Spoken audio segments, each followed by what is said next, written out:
नमस्कार दोस्तों। आज मैं आपको एक ऐसी कहानी सुनाने जा रहा हूँ जो एक शमशान में काम करने वाले व्यक्ति के साथ घटी थी। कहते हैं कि रात के अंधेरे में शमशान सिर्फ मृतकों का शरीर का ठिकाना नहीं होता, बल्कि कुछ ऐसी आत्माओं का भी होता है जिन्हें कभी शांति नहीं मिलती। क्या यह सच है या सिर्फ वहम? यह फैसला आप कहानी सुनने के बाद खुद कीजिएगा।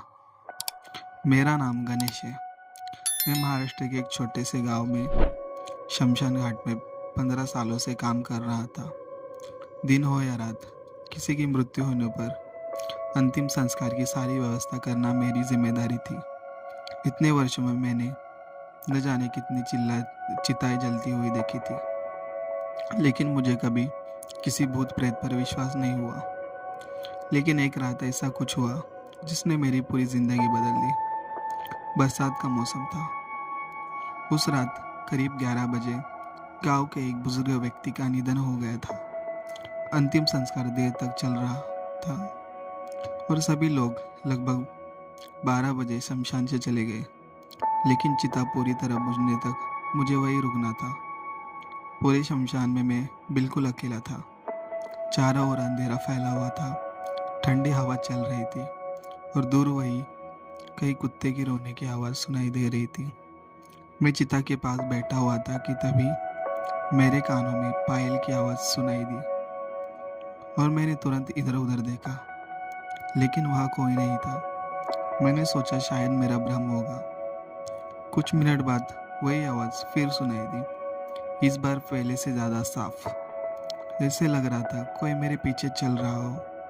मैंने तुरंत पीछे मुड़कर देखा और जो मैंने देखा उसे देखकर मेरा शरीर पूरा कांपने लग गया। शमशान के कोने में एक पुरानी बरगद के पेड़ के नीचे एक औरत खड़ी थी। उसने सफ़ेद साड़ी पहन रखी थी। उसके लंबे बाल उसके चेहरे के ढके ढके हुए थे। मैंने हिम्मत करके पूछा, कौन है वहाँ? लेकिन कोई जवाब नहीं मिला। वह बस खड़ी रही। मैंने अपनी टॉर्च उसकी तरफ घुमाई। जैसे ही रोशनी उस पर पड़ी, वह अचानक गायब हो गई। मेरे हाथ पांव कांपने लगे। मैंने भगवान का नाम लेना शुरू कर दिया, लेकिन असली डर अभी बाकी था। करीब 1 बजे होंगे। अचानक मुझे किसी औरत के रोने की आवाज़ सुनाई दी। वह आज वह आवाज़ शमशान के पीछे की तरफ से आ रही थी। पहले धीरे धीरे, फिर जोर जोर से। मैं डरते हुए टॉर्च लेकर उस दिशा में बढ़ा। कुछ दूर जाने पर मैंने देखा कि एक पुरानी कब्र के पास कोई बैठा हुआ था। वह सफ़ेद साड़ी वाली औरत थी। वह सिर झुकाकर रो रही थी। मेरे कदम वहीं रुक गए। तभी उसने धीरे धीरे अपना सर ऊपर उठाया और मेरी तरफ देखने लगी। उसका चेहरा देखकर मेरी चीख निकल गई। उसकी आंखें पूरी तरह काली थी। चेहरे पर एक भयानक मुस्कान थी और उसका मुंह असामान्य रूप से बड़ा दिखाई दे रहा था। वह मुझे घूरते हुए हंसने लगी। उसकी हंसी पूरे शमशान में गूंज रही थी। अचानक वह उठी और मेरी तरफ दौड़ने लगी। मैं अपनी जान बचाकर भागा, मुख्य गेट की तरफ। भागते हुए बार बार पीछे देख रहा था, लेकिन कुछ सेकंड बाद जब मैंने सामने देखा तो मेरे पैरों तले जमीन खिसक गई। वह औरत गेट के सामने पहले से ही खड़ी थी, जैसे वह पल भर में वहां पहुंच गई हो। अब मेरे बचने का कोई रास्ता नहीं था। मैंने डर के मारे आंखें बंद कर ली और हनुमान चालीसा पढ़ने लगा। कुछ देर बाद अचानक सब कुछ शांत हो गया।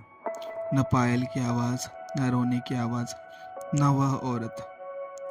जब मैंने आंखें खोली तो वहाँ कोई नहीं था। सुबह होने लगी थी। मैं किसी तरह घर पहुंचा। अगले दिन मैंने गांव के बुजुर्गों को यह बात बताई। तब उन्होंने मुझे एक घटना के बारे में बताया। कई साल पहले उस शमशान के पास एक नवविवाहिता ने आत्महत्या कर ली थी। कहा जाता है उसकी आत्मा आज भी वह भटकती है। कई लोगों ने रात में रात के समय पायल की आवाज़ और रोने की आवाज़ सुनी थी। उस रात के बाद कभी मैंने शमशान में अकेले रात नहीं बिताई, और कुछ महीने बाद मैंने वह नौकरी भी हमेशा के लिए छोड़ दी। लेकिन आज भी जब बरसात की रात होती है और दूर गई पायल की आवाज़ सुनाई देती है, तो मुझे शमशान की वह आखिरी रात याद आ जाती है। तो दोस्तों, यह थी शमशान की वह कहानी जिसने एक इंसान की पूरी ज़िंदगी बदल दी। आपको क्या लगता है? क्या गणेश ने सच में किसी भटकती आत्मा को देखा था, या फिर वह सिर्फ एक भ्रम था? अपनी राय कमेंट में ज़रूर बताएं। अगर आपको यह कहानी पसंद आई हो तो वीडियो को लाइक करें, चैनल को सब्सक्राइब करें और अपने दोस्तों के साथ शेयर करना ना भूलें। फिर मिलेंगे और एक नई रहस्यमयी और कहानी के साथ। तब तक रात में किसी सुनसान शमशान के बाहर जाने से पहले 2 बार ज़रूर सोचिएगा।